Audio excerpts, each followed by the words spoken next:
wikide pamoja haina moraine nao. Ruka. Mwambie watakukamata mawazo wewe ruka.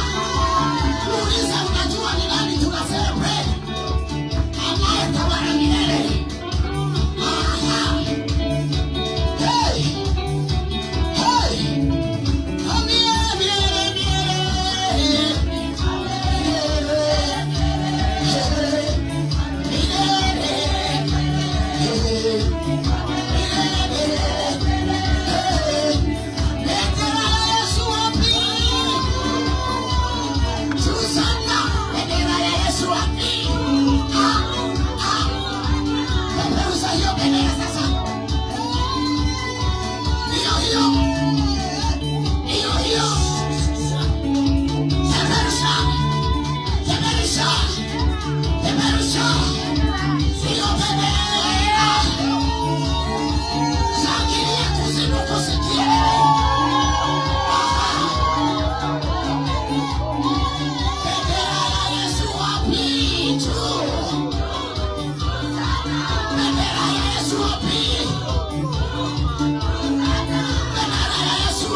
Tusikie neno la Bwana.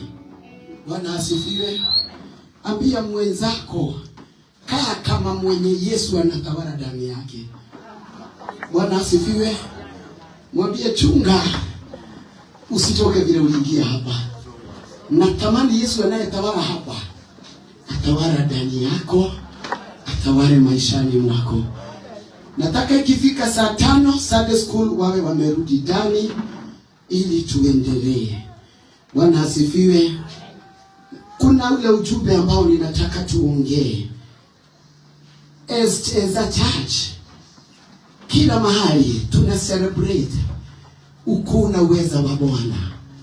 Maana tunayesherehekea ni mmoja, alikuja kwa kazi moja tu, kutufia sisi wenyewe na akakamilisha. Bwana asifiwe. Hilo hakuna mtu mwingine anaweza sema atuzuie. So we are here to celebrate our King. Bwana asifiwe. Kama kuna kitu inastahili kutoka ndani yako, kutoka kilindini cha moyo wako, wewe rudi pale. Kitu inaweza toka ndani ya kilindini cha moyo wako ni kutawaliwa na Mungu. Haleluya. Amen. Na kusiwe roho nyingine yote itasemezana na masikio yako. Haleluya. Amen. Kama kaburi haikuzuilia Yesu kuwa juu, wewe ni nani usikie sauti zingine? Sauti zingine ni kuzisikia na kuzielezea. Wakati wa kumsikia umepita. Niko katika mpango wa Mungu. Bwana asifiwe. Amen. Ikia nami katika Mathayo mtakatifu sura yake ni ya 16. Matthew 16. Nataka urudi hapo, nataka ujijue na ujielewe. Na ujue mpango wako wa Mungu katika maishani mwako. Najua ni vizuri kujua mpango wako. Mpango wa Jehova kukuokoa ni gani? Bwana asifiwe. Maana ukijua what is your mandate, utasimama kwa mpango wako ambao Bwana anakusudia ufanye. Bwana asifiwe. Amen. Shida ya wengi ni kutojua wao ni kina nani. Ni vizuri kujielewa na kujijua. Mpango wangu, Mungu ako na mpango gani? Niko na sauti ya kunyamazisha kila sauti zingine zote ziko kwa njia yangu ambazo zinainuka kinyume na mpango wa Mungu. Bwana asifiwe. Amen. Kama tunasherehekea leo ukuu wa Bwana, na Yesu hakunyamazishwa na dhoruba yoyote, hata kama walimpiga mijeredi, hata kama walimtukana, hata kama walimdharau, hakukwazwa, hakurudi nyuma.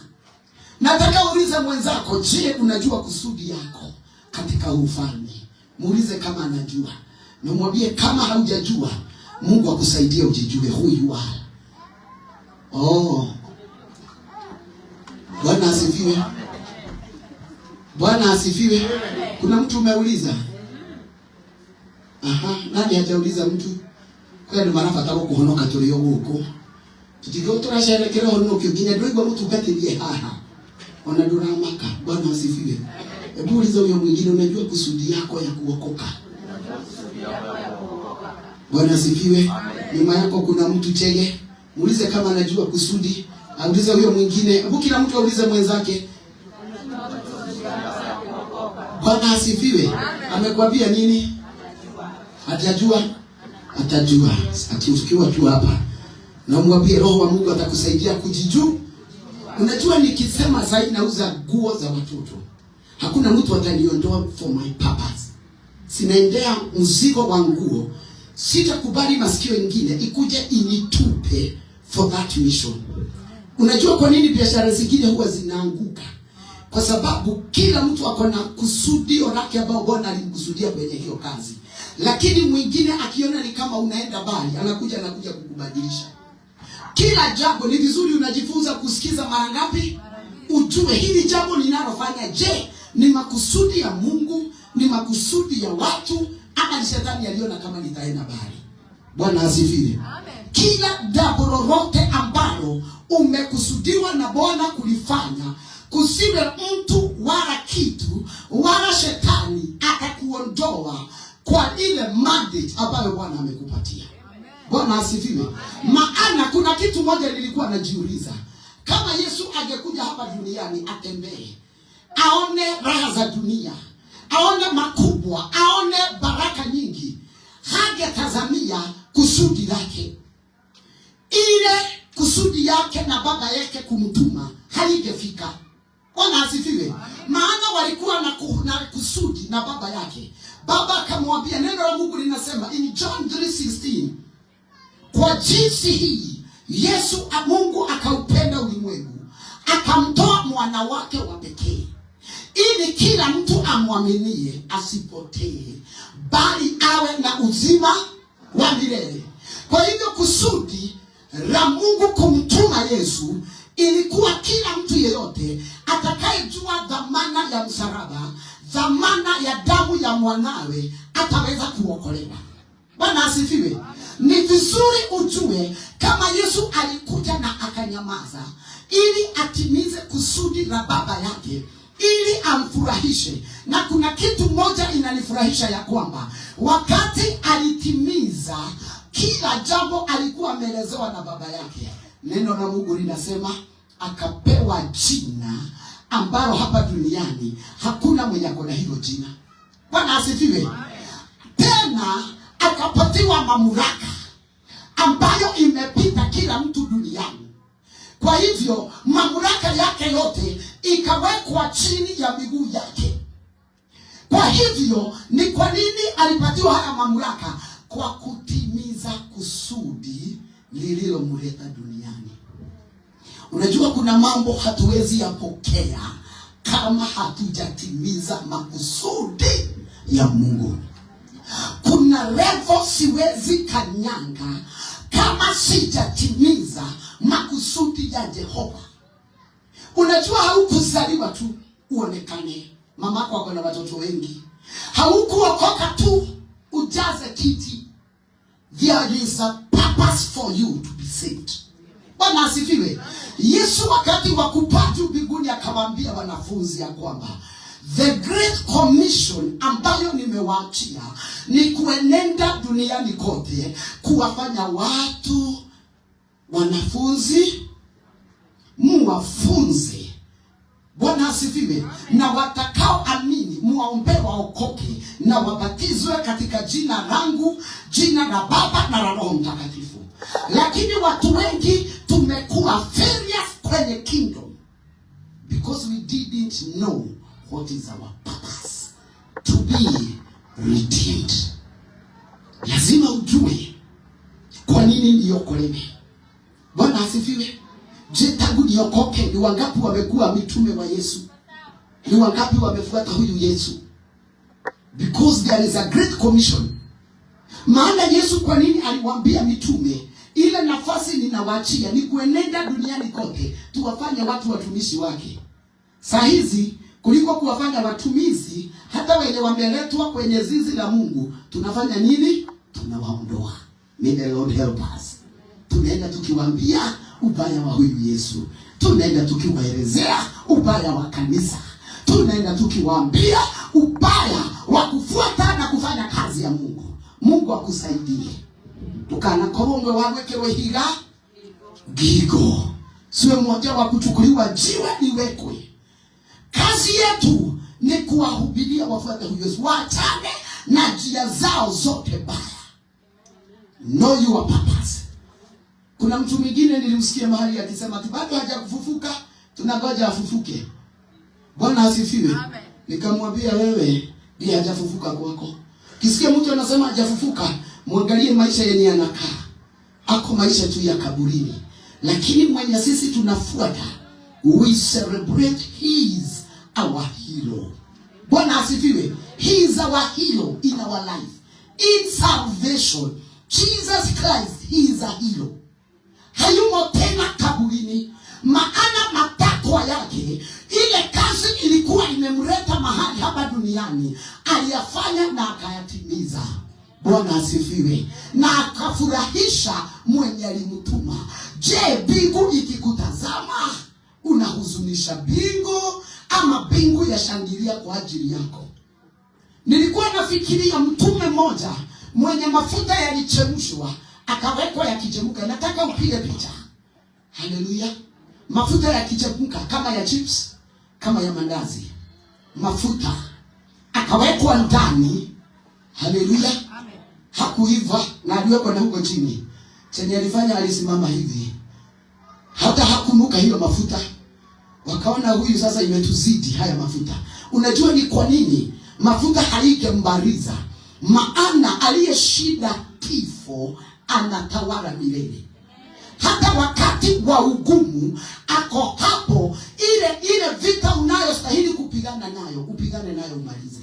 Bwana asifiwe. Kwa hivyo kupitia kwa mafuta haikuchemka. Ilichemka lakini hakuchomeka. Kupitia kwa Shadrach, Meshach na Abednego kuwekwa kwenye moto. Neno la Bwana linasema ili wawekwe ndani ilikuwa imeongezwa makali mara 7. Lakini walipoingia kwenye ule moto, unajua ni kwa nini hawakunuka hata moshi? Unajua ni kwa nini hata moto haingewapokea? Maana waliyepokea ndani ya maisha yao alikuwa ni moto urao. Kwa hivyo wakiingia kwenye moto anazima makali yote. Unajua ni kwa nini Shadrach, Meshach na Abednego walijua makusudi yao ya kumfuata Yesu, ya kutangaza wokovu na kazi njema ya msalaba. Ni watu wangapi tumeingia kwenye shida tumekana huyu Yesu?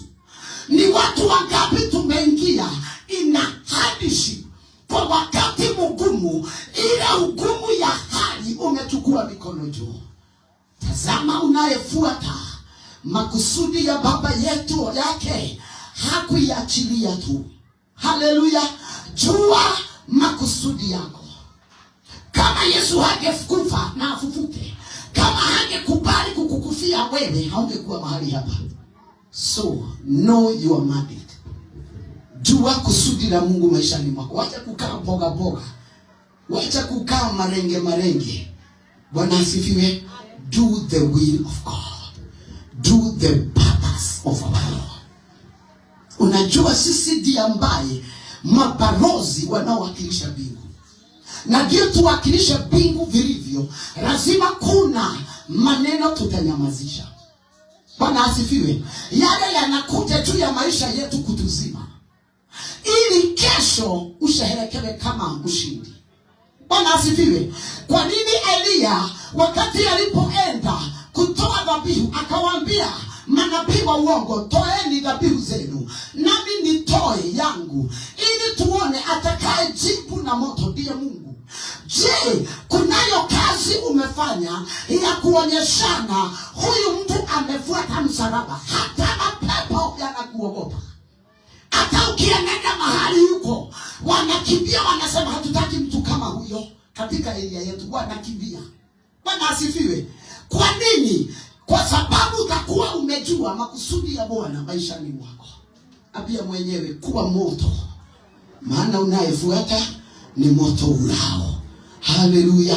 Hata kuzimu kujue Kawangware kuna mabalozi fulani na fulani wanaofanya kadri na mapenzi ya Bwana.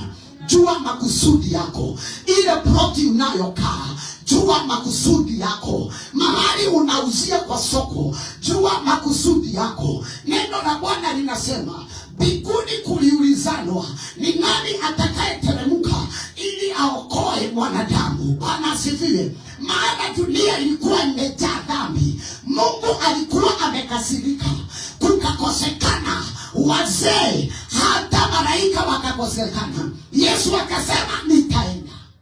Kwa hivyo ilikuwa ni kujituma, na hakuangusha makusudi ya Mungu. Haleluya. Bwana asifiwe.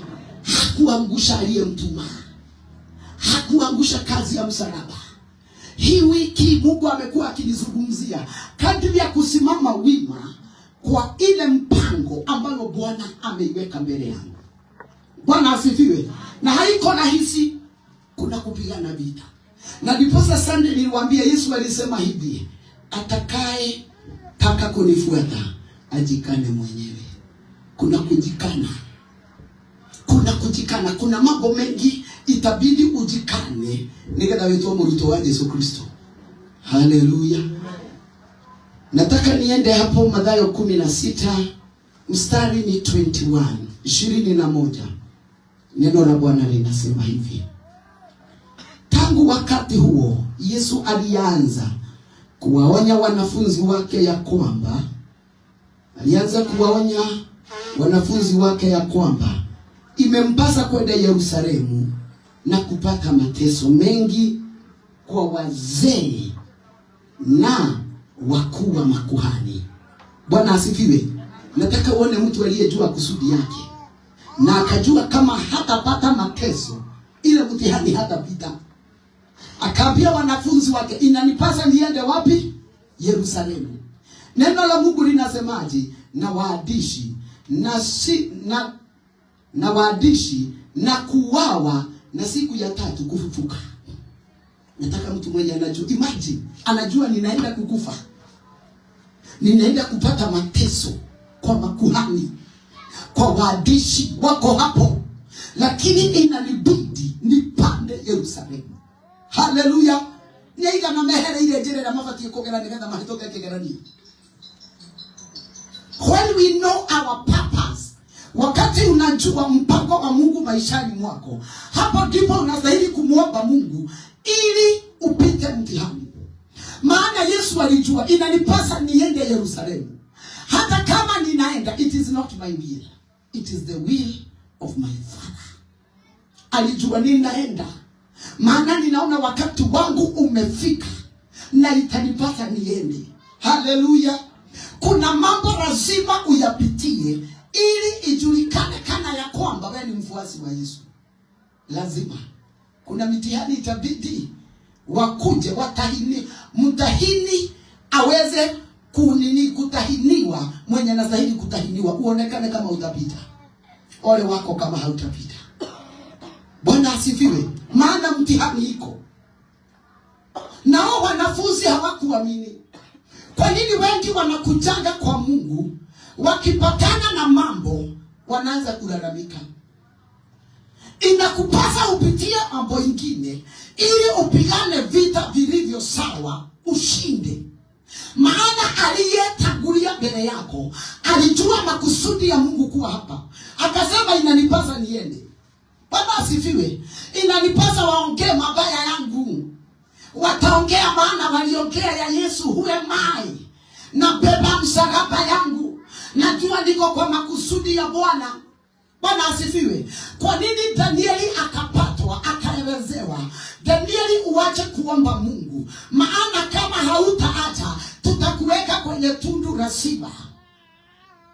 Hakughadhabishwa na watu walioongea kinyume na yeye, na hakutoka kwenye njia ya msalaba, maana alijua ili awe mtu mkubwa lazima kuwe na mtihani ya kupita. Alijua makusudi yangu ni injili iendelee.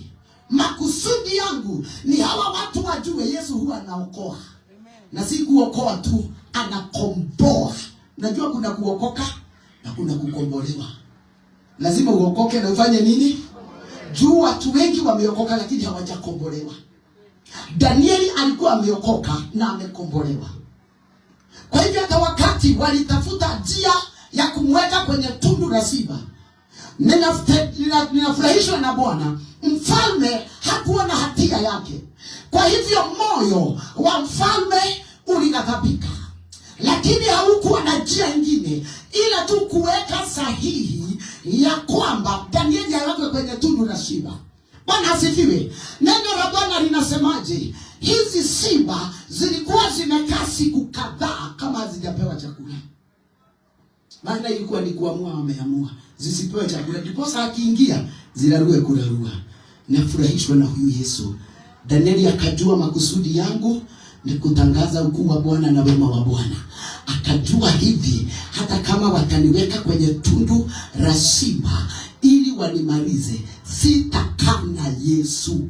Maana alijua yeye ni balozi wa kazi ya msalaba. Neno la Bwana linasema alipoingizwa mahali pale wakawa marafiki na simba. Hawakujua Yesu ni simba wa Yuda. Hallelujah. In every hard time you are, jua hauko peke yako, ila tu uko katika mpango wa Mungu.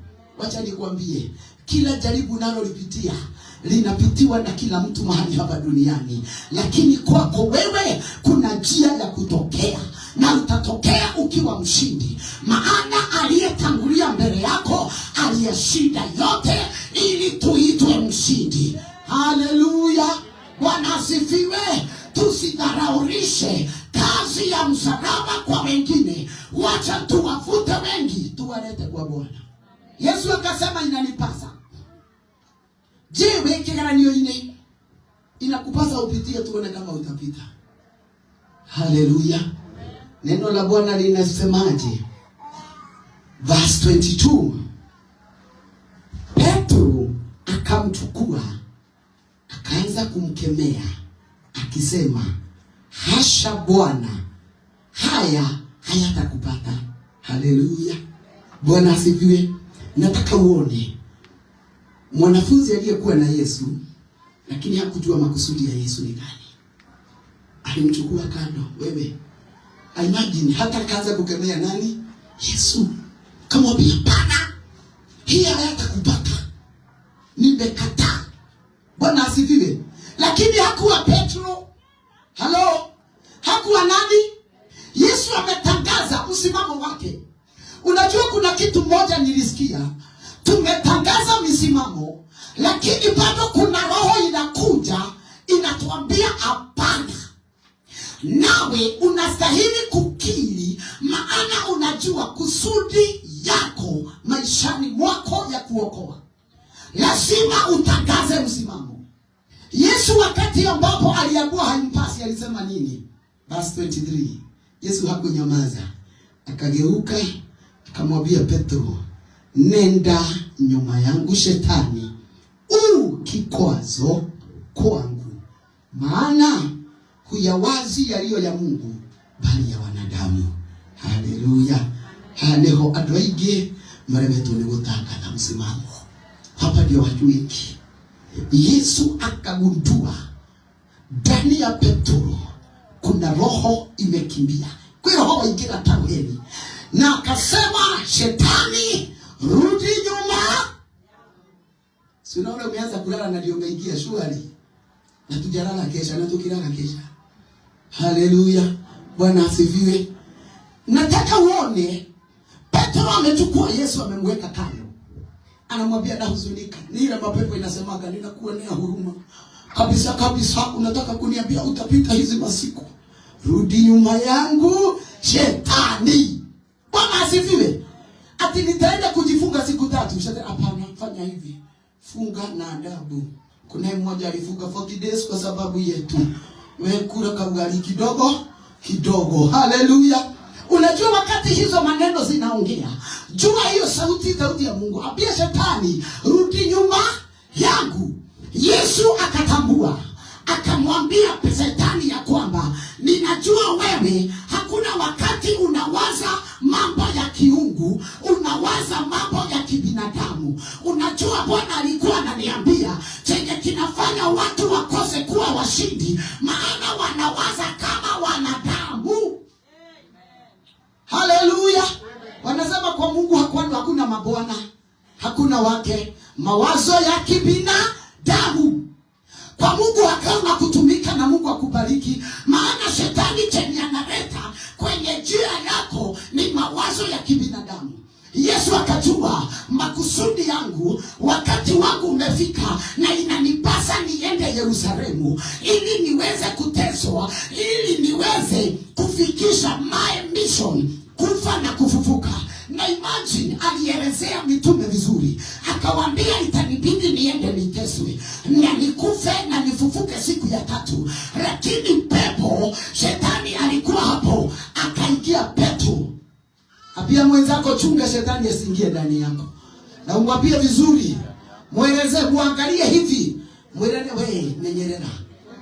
Bwana asifiwe. Na nataka utazame huyu Petro. Yesu alikuwa amemwambia juu ya kumwamba nitajenga. Imagine ya mtu ambaye Yesu alikuwa na maono yake ya kanisa ya nyuma, ya kuongoza kanisa wakati atakapopaa. Shetani ameingia amempata. Ameanza kutumiwa. Bwana asifiwe. Ikarame nyuge yako iguru. Kaelio zako zikiwa juu, ili uelewe kila sauti iliyo kwa njia yako. Ili ujue kila sauti, uiface hivi, umwambie sikiza shetani, rudi nyuma. Kwa nini ndoa nyingi zimeisha? Maana watu wanapokasirikiana kwenye ndoa, mama anasema sasa imefika, si kama huyu nilitaka. Haleluya. Ukisikia hako karoho kakubeba furu vitu uende kwako, apia shetani sikiza, rudi nyuma. No kama rora pia ngekwira gukudira gukore, niangalie shetani, niko huku leo, niko huku kesho na masiku 3. Nikusemaje? Niko mpaka tarumbeta ipigwe. Haleluya. Kaju Bwana asifiwe. Uko wapi? Umechelewa na uko kwa simu. Mungu akusaidie. Bwana asifiwe. Unaona makusudi ya Mungu wakati inakuja, shetani mwingine anaitwa Kasimu anapitaka napo. Unaona watu wako tu kwa madhabahu, ndiye huyo. Maana ile sauti nataka kusikia ni kuingia Facebook. Na wazazi wengine nao sijui ni kanani hako kanawaigianga, ati ndio mtoto anyamaze, badala uonyeshe mtoto uko kwa kanisa, hako kapepo kanaingia, unachukua unamwekea katuni ako kwa madhabahu. Maana hiyo shetani lazima uiambie rudi nyuma. Na mtoto wajue tumeenda kwa kanisa, hakuna kuwekewa katuni. Hakuna vile wewe ni mzazi ukamatwe mawazo na shetani. Haleluya. Hiyo ni roho ya kukubalizia uzao na kukuondolea uzao katika njia ya ufalme. Maana shetani, anawazanga kama kishetani. Yesu alijua wakati umefika wangu, lakini pepo imekimbia. Nikasikia hivyo ndivyo unakati unafikanga ya watu kuinuliwa. Kuna watu kadhaa nilionyeshwa baraka zao, wengine wako nazo na hawazielewi. Lakini kuna sauti iliwakamata na hawakuelewa. Hakupata nafasi ya kuambia shetani rudi nyuma. Ni wakati mgani ambao Roho wa Mungu anakuambia wewe ni mshindi zaidi ya washindi. Unaanza kusema na vile nimepitia, na vile nimepigwa vita, hayo mapepo yakikuongeresha, wewe tuko pamoja. So it is your high time to silence every devil, every speaking of the devil in your life. Lazima uwe na nguvu na mamlaka. Hakukuwa na kizuizi. Hata kama Petro alikuwa mtu ambaye walikaa na Yesu na wakapendana na yeye. Hata mwenye unamko na yeye anaweza tumiwa na shetani. Haleluya. Ufikirie ni Mungu, si Mungu. Kwa hivyo ni vizuri, na ndio maana wenye tuliingia mapema. God has done us at the deliverance. Kutoka kwa mawazo, akili zetu, masikio yetu. Maana watu wengi chenye kimewafanya wakose kusikia sauti ya Mungu, wanasikia sauti ya kishetani. Maana wanawazanga kibinadamu. Nataka ujiulize, wewe unawazanga kama nani? Haleluya. Bwana asifiwe. Unawazanga kama nani? Sasa kibinadamu ujue ni kishetani. Hapo hakuna shortcut, James. No. Wewe karogyo ndio ndio ni arema diaka. Hiyo si mawazo ya Mungu, ni mawazo ya shetani. Haleluya. Nataka uone mawazo ambayo imekuvuruta nyuma siku nyingi na umeshindwa kuingia katika mpango wa Mungu. Know your purpose. Jua ni nini huu mwaka nastahili kupokea. Hakuna kitu baya kama miaka itapita tu, miaka nenda miaka rudi.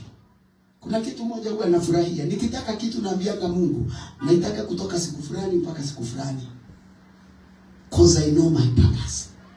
Kama ninajua purpose yangu kwa Mungu, hata kwake kuna kujadiliana. Naga yoyo ndani ya jono. Nikikitumaga Mungu achonoke because you didn't know what is your purpose. Mpango wako kwa Mungu bado kunazo masauti zinaluidana na wewe usiku na mchana.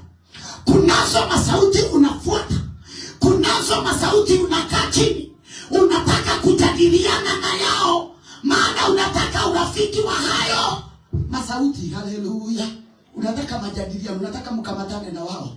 Ni wangu wale kurulia siana. Haleluya. Sitaki kukuacha. Tokoje konyo ilia siana nawe. Mugekanya oroka. Hauni omuriga gumerere. Bwana asifiwe. Maana unataka uipe kama wao, ufanye kama wao. What is your purpose? Kwa nini Yesu akajua kunayo pepo imeingia ndani ya Petro hata wakienda? Ndiposa unaweza kuwa unaangalia mtu hivi unasema huyu sio yeye. Unaona vile anaongea. Yeye si hiyo, sauti sio yake. Kuna maroho fulani shetani ameingia ndani. Unajuanga wakati umevamiwa. Haleluya. Unajuanga wakati umevamiwa ni mgani? Ni wakati wenye unaweza lalamika na uongee kinyume na huyu Yesu. Ujua gesa hiyo sio wewe unaongea. Kuna shetani anafanya nini? Haya. Todo mugani kayoralia. Wakati ambapo unaongea kinyume na mapenzi ya Mungu, unafikiria gani hiyo sauti ni ya nani? Wakati unajipiga kifua, unafikiria na huyo ni nani anajipiga kifua? Yesu hakujipiga kifua. Alikuwa na uwezo wa kujipiga kifua. Na ndiposa unapata watu wanasema sifanyi, sio wewe. Hiyo roho ukisikia inatawala ndani yako, kuwa na authority ya kuiambia rudi nyuma. Bwana asifiwe. Kuwa na nguvu na mamlaka ya kunena kwa kila roho ambayo imekuwa pingamizi na maisha yako. Unaamuka unataka kuomba, roho ingine inakuambia kuna baridi. Mwambie sikiza shetani, rudi nyuma yangu. Roho ingine unataka kuamuka upenye, inakuambia hata kwa blanketi unaweza omba. Haleluya. Okekagwa rarambai wa mugambi rarambai. Ona ndio watu ikanagia kwa hizi hoero haha. Bwana asifiwe. Watu wengi wanafanyiwa rarambai chini ya blanketi na maroho na hawajui. Sauti ya Mungu ikimekuamsha masaa ya kuomba, ingine inakuambia hata hapa Mungu anaweza fanya nini? Ati wote ndio Mungu yataki hoero. Haleluya. anaigua nĩ kĩoro waingĩra kĩoro tondũ nĩ wenda gũtua wathiĩ kĩoro gathiĩ ũgĩteithio kahoyo gatua nĩ wathiĩ ũgathiĩ ũthiĩte blanketi-inĩ. Sauti ya kibinadamu, ole wako. Elewa sauti inayopigana na wewe kwa njia yako. Yesu alijua hii sauti si sauti ya Baba. Bwana asifiwe. Maana Yesu alijua the will of his Father. Alijua mapenzi ya Mungu juu ya maisha yake. Na akajua alinituma hapa duniani. Na wakati wangu umefika wa kuteswa. Hii sauti ingine inaongea ni nani? Akasema, shetani rudi nyuma yangu.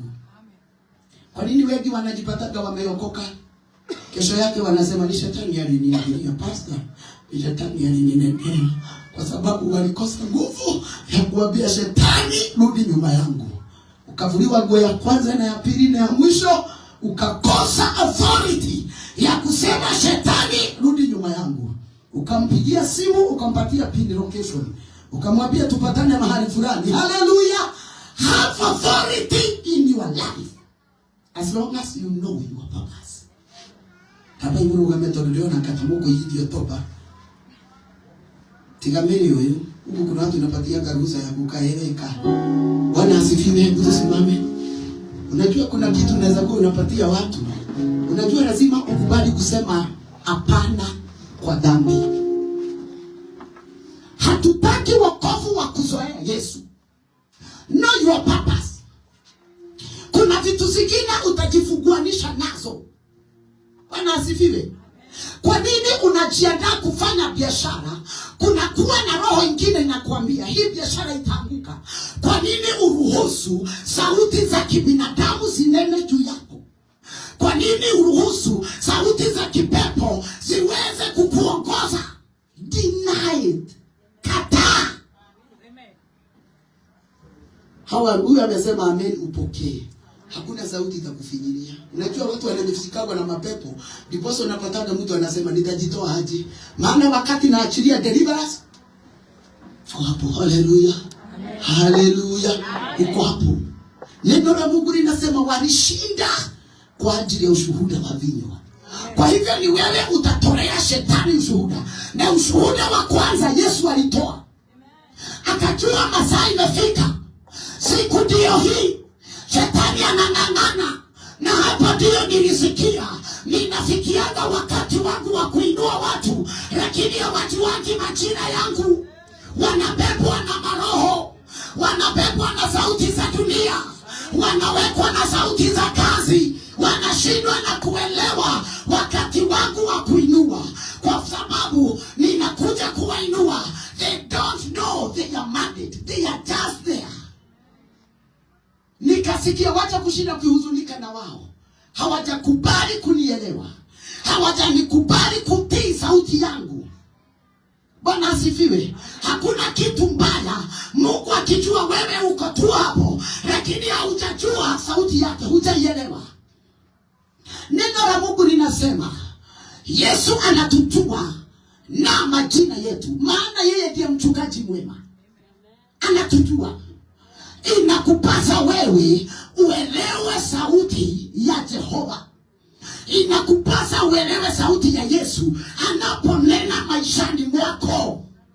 Usifugiwe nira pamoja na wasioamini.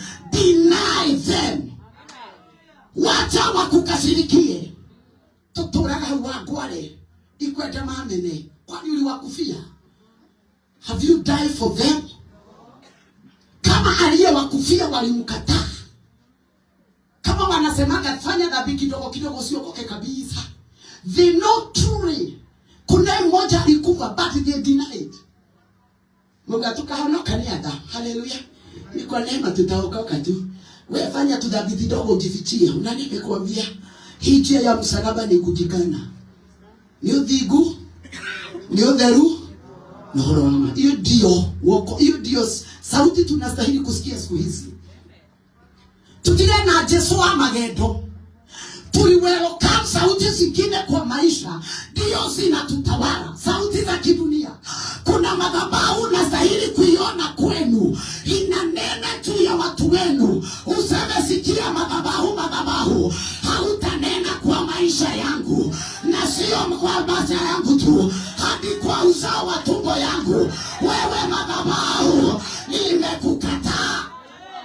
Jua vile unastahili kufanya. Kikunaenda kwenda na gerejo Yesu umekubali. Wanakutawala maana umekubali. Wamekufinyiria maana unataka kuwa wao. Wewe umekuwa marafiki wao. Yesu alijua shetani mahali umekujia ndio nitakukekemelea. Haleluya. Hakuna kitu mbaya kama wewe unayefuata anajua wajibu wake na wewe bado hujajua. Na ndio niliwaambia kuna kwa meza zingine itakupindi upingirishike ili uingie kwa mawazo ya kibingu. Kuna hali inakupasa uingie na usimame, utawale na utangaza msimamo. Lakini ukiwa ndani ya hizo masauti hakuna mahali unaenda. You will cry. You will cry for long. Utagoja huyu Mungu aingilie na hata ingilia. Maana kauli ni yako. Watu wengine wanataka wabembelezewe huyu Yesu. Manyitu wagomeke wana gesiko. Haleluya. Unajaribu kukamata yeye hakubali. Ameshikanisha meno hivi. Roho wa Mungu anampata akilala. Anaongeleshwa, mwanangu nataka hivi. Unamwambia Bwana asifiwe. Ni sauti gani hiyo umeipokea katika maisha imekufinyiria? Ni sauti gani hiyo? Na wacha nikwambie, kuna kitu moja najua. Roho wa Ngai ndaikara nyumba ina aduira. Ndakohe yana thayo. Haleluya. Anakugeuza vilivyo. Anakugeuza mpaka ukae vile anataka. Huwezi kuwa utaweza kusimama kwa wafalme wawili. Huwezi tumikia wawili. Never. Uongo. Huwezi. That is. Yesu akajua nikitii sauti ambayo inatoka ndani ya Petro na ni ya shetani, nitaasi Mungu aliyenituma hapa duniani. Kwa nini tutembee na masauti ambazo zinatumiza? Haleluya. Bwana asifiwe. Uliowakaribisha kwako kwa nyumba yako, finally Mungu akakafunulia, unaona hawa chenye wameleta kwako ni shida tupu. Bado hutaki kuwafukuza na kunaga sauti inakuambia hawa sio wangu. Hautaweza kutimiza kusudi ya Mungu maishani mwako. Ambia Mungu akusaidie. Kuna sauti unastahili kunyamazisha. Kwa nini Mungu anakuja kukuinua na unaonyeshwa ndizo zile baraka? Lakini unatumia uongo, njia ya mkato ndio upokee baraka. Woi, Mungu anakuona umewaza na mawazo ya kibinadamu. Umeniona mimi ni muongo. Umeona mimi sina fedha. Oya kama tuko yako henania negetha bia sioke. Ole wako. The destiny of financially, it is very far. Kufika kwa hizo baraka, it is very far. Kuna sauti unastahili kukataa kwa njia yako. Hallelujah. Know your mission. What is your mission? To be saved. Mission yako ni gani? Mungu hataki wokovu wa fugufugu. Hata yeye alijua kuna hii sauti. Kwani wewe ni nani usipate authority ya kukanya hiyo sauti? Bwana asifiwe. Wakati mwingine Mungu ananena mpaka kwenye ndoto. Kuna wakati niliona ninanyolewa, nikaamuka nikaambia Mungu, nikaambia shetani sikiza, unaona hayo makasi umetafuta ili uninyoe. Haudoi utukufu wa Mungu kwangu, hauondoi nguvu za Mungu kwangu, nimekukanya. I silent you in my life. Unajua Samson alikuwa na wakati wa kusikiza wazazi, lakini Delila akamdanganya. Mara ya kwanza nifunge na mikanda, anaitiwa na kwa ndio Wafilisti, anaivunja yote. Lakini ilifika kilele, haleluya, akatoa siri yake. Unajua ni kwa nini Samson alingolewa macho? Maana katika maisha yake kuna sauti alialika, hakufaa ayalike. Akizaliwa alikuwa mtoto wa ahadi. Kuna wengi wameokoka wakiwa wa ahadi. Lakini omba Mungu sana akusaidie ufike in the higher mark. Ili siku ya kiyama uonekane. Ili lengo lako, lakini itakuwa ni vibaya kusimu kuna hapa na wewe unanyamaza. Ni kusema nimekataa kila sauti ya kibinadamu, kila sauti ya kimapepo. Unaona watoto wanaingia kwa raha za dunia, sema nimekataa. Watoto wangu hawatanasa kunyanyaswa na umaraya. I silence every voice upon my children. Hallelujah. Sauti unayostahili kukubali ya Yesu. But what is your mission? What is your mission in this earth? What was the purpose? Kwa nini watoto wanapelekangwa shule? Maana wazazi wanakuwa na mawazo mazuri juu ya wale watoto. Lakini unapatanga mtoto akienda, kunazo sauti zinagoja watoto kule. Unapata kuna masauti za dawa za kulevya, za kujitunga, kuna sauti za bangi. Unapata yule mtoto asipokataa, ile roho inamwingia. Unapata kuna sauti za lesbian, kuna masauti za mage. Hii sauti, we silence them in the name of Jesus. Kila sauti yote ambayo inawida jamii zetu, ambayo inawida uzao wetu, ambayo inawida maisha yako, it is you to silence it. Hiyo ameni inafanywa wenye wanapokea ni wenye wanajua. Si wote watapokea na si wote watapata nguvu ya kusilence. Bwana asifiwe. Amen. Lazima uelewe ninajiconnect na nini? Ni nguvu gani hiyo iko mahali hapa? Ni mamlaka gani ambayo iko hapa? Maana kuna sauti zingine zimekuwa shida, umeshindwa na kuzikataa. Gika ni uliona mtu lele na mudoroka waku na fio nyoregwa ngoro yaku ndiramwenda. Haleluya. Unasikia amegonga tu. Nina wako hii. Kaigwa ngomere ni ekatia. Ile pepo imekuja tena. Maana unajua hiyo pepo ikikuja, haleluya, itaongea upotofu, itaongea kinyume. Lakini nani ameikaribisha? From the first day, wakati ulisikia hiyo roho ama huyo mtu anatumiwa na pepo, anaongea kinyume na ile kazi ya msalaba umelipiwa gharama, you have been to silence it.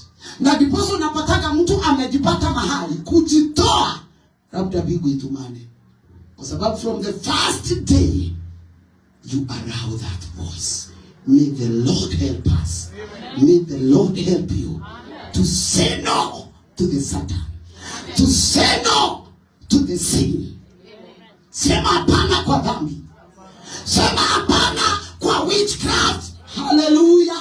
Mungu akikunong'onezea, akwambie kwenu ndio wanatoa kafara, amuka saa hiyo. Sema I silence every voice ambayo inasimama kinyume na jamii yangu. Kila uchawi wanayooga saa hii nimepingirisha. Unaachilia moto wa Bwana. Hata kama mchawi alikuwa kwenu, anatokezea akisema nduru. Maana kuna mmoja alielewa kwenye anga ya kwetu, there is another voice. There is another voice. Lakini naikataa, haitatawala kwetu. It is our high time to silence every devil voice.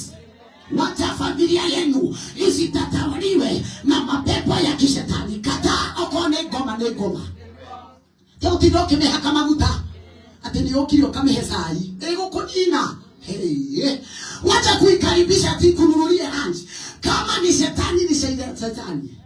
Hallelujah. Lakini wengi vitu zenye zimetudanganyilia ni ndogo sana. Mungu akusaidie.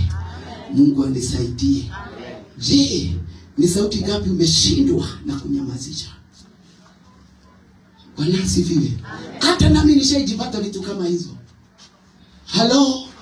Lakini kuna kitu moja ninafurahianga Mungu. Kuna mtu mmoja alitoa ushuhuda.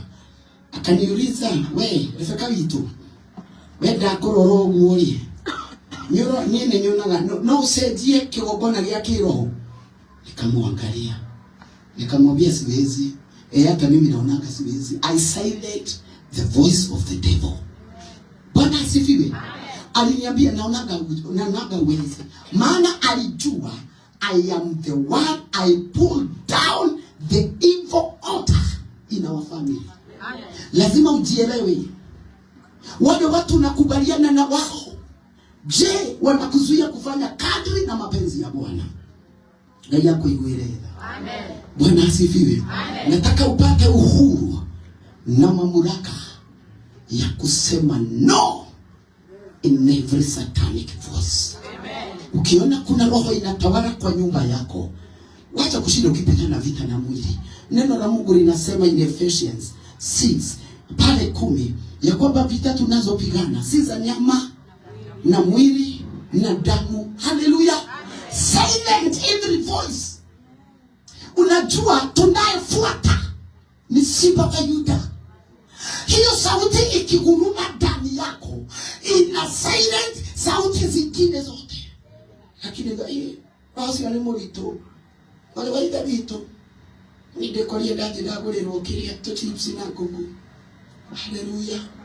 Dekoria ndaje kuguriro kahwa tondu ndure na hinya wa gucairite ugekora ni wa garoranirio urigitathi wako. Hapo ndipo watu wengi bigu imekosa kuaminia. Mungu anisaidie na akusaidie.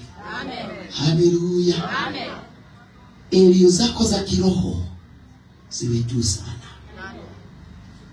Yesu akasema rudi nyuma yangu. Haleluya.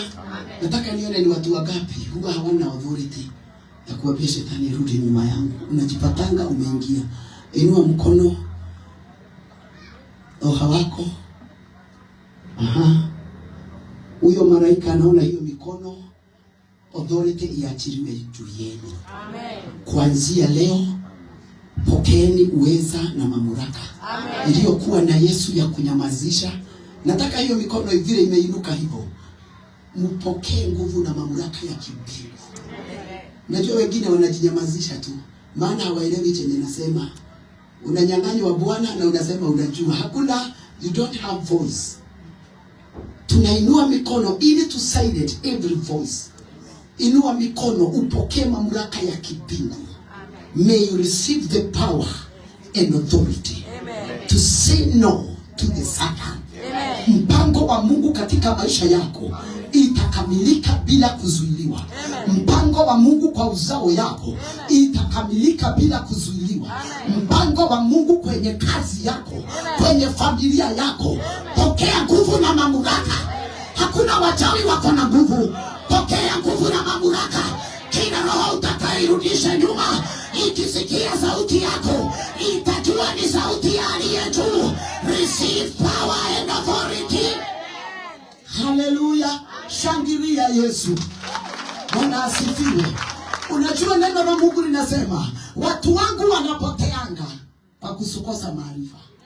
Lakini wakati unapokea maarifa, hata mtu akikusimama na wewe akwambia wewe ni bure, simama. Mimi sio bure. Reverse it. Canceling it. Tangaza shetani rudi nyuma yangu. Oh, Bwana asifiwe.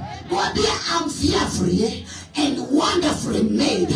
Mimi sio bure, rudi nyuma yangu.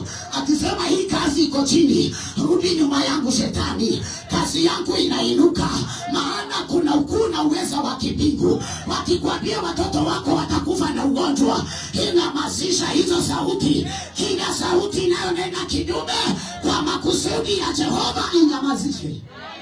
Bwana asifiwe. Maana leo tunasherehekea ukuu na mamlaka ya kimbingu.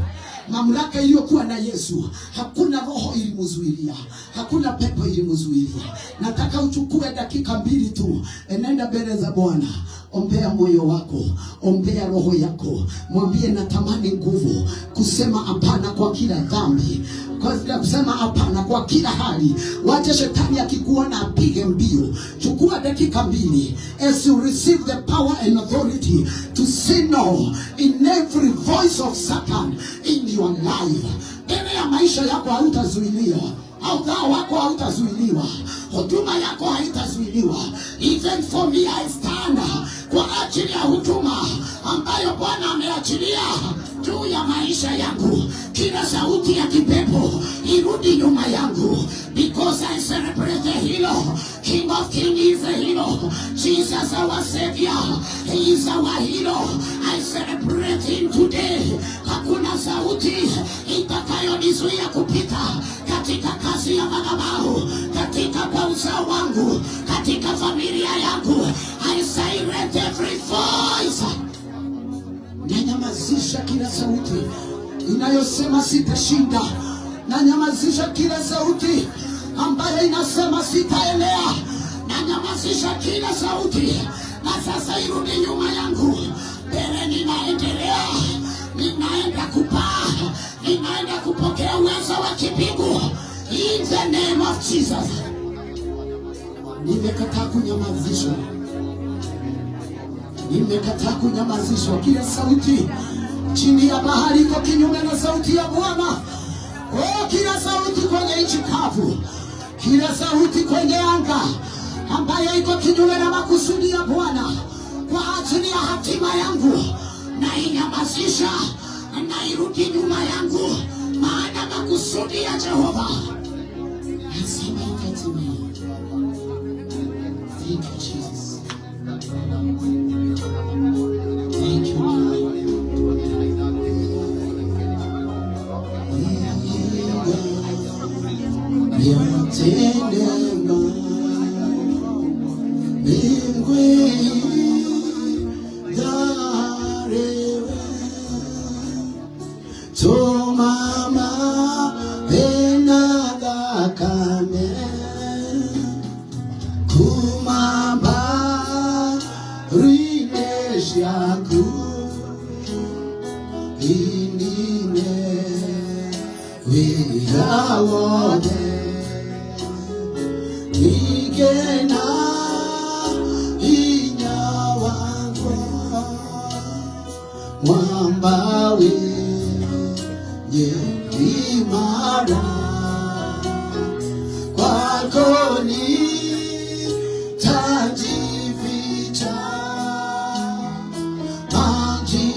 Wewe ni mwamba imara, kando yako hakuna mwingine.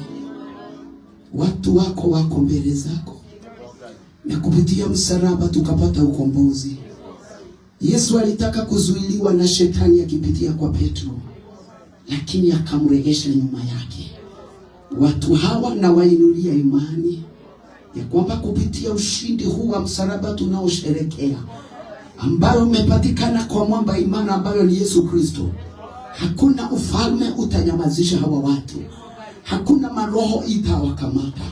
Na kuanzia saa hii na dakika yote, sauti yeyote itakayoongea kinyume na mpango wa Mungu juu ya maisha ya watu wako, juu ya familia zenu, kupitia nguvu na uweza na mamlaka ya kimbingu, wamepata mamlaka mapya ya kunyamazisha sauti zingine zote, sauti za kuzimu, sauti za nchi kavu, sauti za anga, sauti za maadui zao, watazinyamazisha na watakuwa washindi. Hawa hawatazuilika.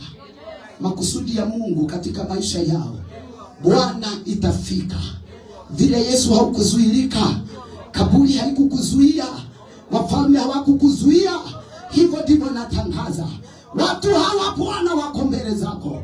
Hakuna roho iliyoitisha ruhusa itawazuia katika jina la Yesu Kristo.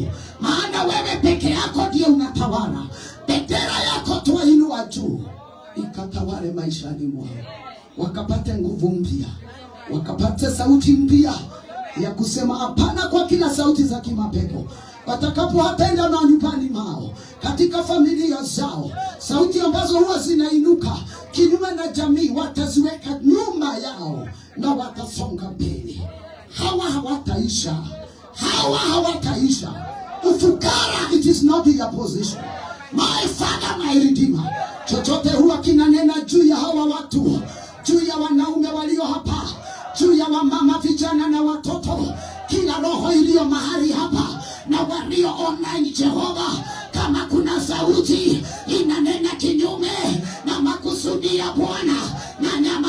kila sauti na kuinua sauti ya Jehova ikaanze kutawala. Sauti za uoga, sauti za kifo, sauti za kiasili na nyamazisha. Mighty name of Jesus. Wanaopanda gari wanaona watakufia kuachia kila sauti baya, kila sauti ya kibinadamu, kila sauti ya kipepo, na inyamazisha sasa kwenye anga zenu, kwenye watoto wenu, vifo za mapema, kushindwa kwa safari, na wanyamazishia hizo sauti. Siondoke, siende nyuma zenu. By the power and authority of God.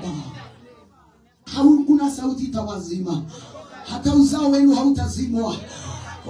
Haijalishi mnafanyia kazi maeneo gani, maana sauti ya Jehova ndio inatawala. Nguvu na mamlaka ya mbingu ikawatangulie. Ambaye mumefuata ni simba imara, ambaye mwapa imara ni simba wa Yuda. Akagurume sasa, kila sauti ikawekwe nyuma yenu. Kila sauti inayosimamana na uzao iwekwe nyuma yenu. Natangaza utawala wa Bwana. Mpako wa Bwana itatimia na itafikia. Kama ni sisi tunatangaza wokovu, na aliyekusudia kufa hakuzuilika. Tunayemfuata alishinda yote. Pokea ushindi, pokea ushindi, pokea kushinda. Wewe ni nani ushindwe? Wewe ni nani ukufe mapema? Pokea mausio ya Bwana, pokea nguvu na mamlaka.